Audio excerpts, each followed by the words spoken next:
Hey y'all, it's YB. Today we're going to be going over my initial impressions of the Finalmouse ULX Aceu, which just dropped last week and came in today. I've been using this bad boy all day since it came in. Played a couple of aim lab scenarios, some Kovac scenarios, some games of Valorant with it, and honestly, it's been impressing me. At the end, I'll compare it to what I think is the current mouse of the year, the Razer Viper V3 Pro. Okay, so before we get into the gameplay and technical aspects of the mouse, I want to touch on the unboxing experience. And honestly, 2 thumbs up to Finalmouse. It's a beautiful box first and foremost, and as soon as you open the box, you'll notice that your mouse was very well taken care of. You don't have to worry about your mouse getting damaged during shipping because Finalmouse took the extra step and put some padding in there for you. So kudos to them.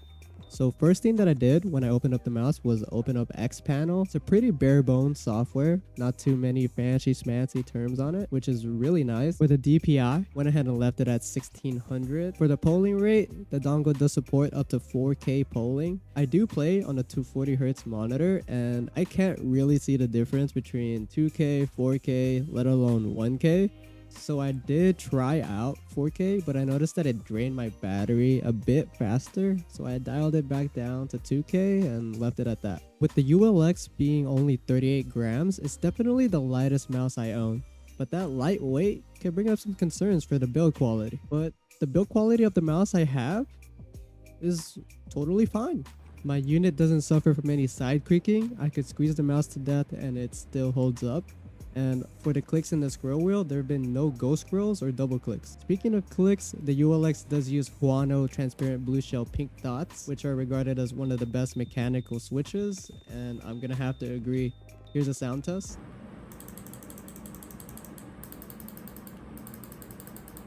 And for the side buttons, I'm not too sure what switches they are, but they feel very tactile. I have no complaints. Here's a sound test of those.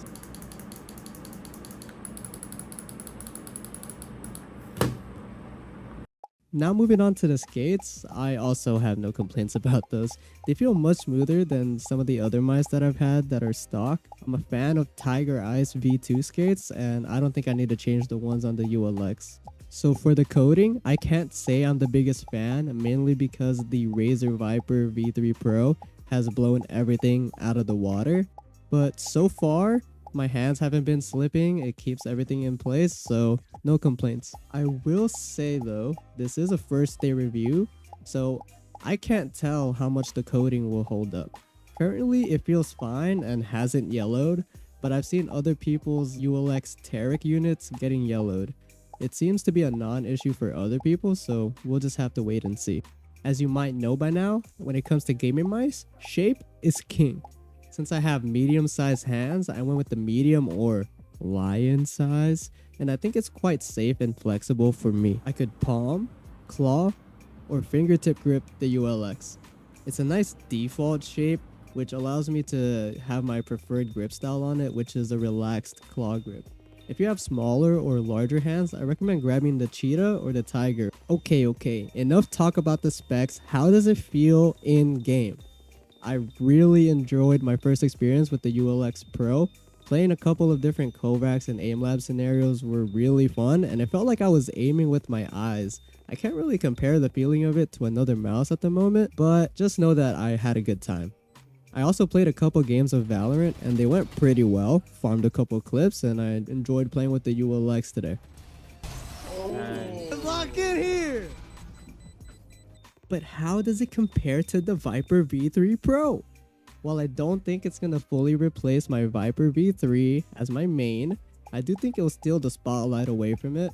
The V3 Pro, in my opinion, has a better shape, a better sensor, and better coating than the ULX. However, I think the ULX still stands its ground. It's lighter, it's a unique experience, and the side buttons are in a better place for my default grip. Now, should you buy a ULX? To put it shortly, if you have the funds for it, I'd say it's worth a shot. The mouse is unique, the QC seems to have gotten better, and the delivery time for this mouse was under 1 week. That's a wrap for my initial day 1 review on the ULX Aceu. This is a brand new video format from me. I know I normally post gameplay or Valorant edits. If you enjoyed this type of content and want to see more reviews for peripherals in general, please leave a comment and like the video. I'll see y'all in the next one.